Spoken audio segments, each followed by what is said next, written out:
আমরা আমাদের সহকর্মীকে বলে দিলাম আইনের প্রতিকার চাওয়ার, বিচার চাওয়ার অধিকার আছে, পাওয়ার অধিকার আছে। তবে আমরা স্পষ্ট ভাষায় বলে দিচ্ছি সাবধান, একজন মানুষকে মিথ্যা অভিযোগে আপনার মামলার অন্তর্ভুক্ত করবেন না।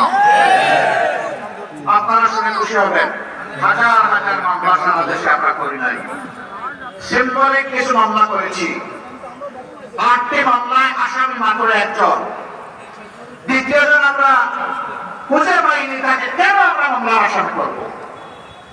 আমাদের মামলার আসামি সর্বোচ্চ 98 জন, এর উপরে কোনো মামলার আসামি নাই।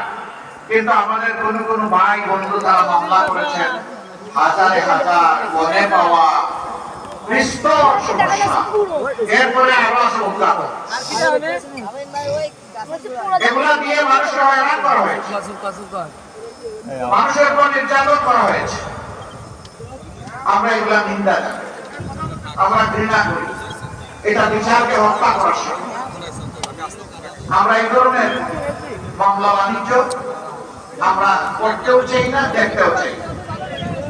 এই সবগুলা থেকে মুক্তি দেওয়ার জন্যই দাঁড়িপাল্লা ইনশাআল্লাহ করব।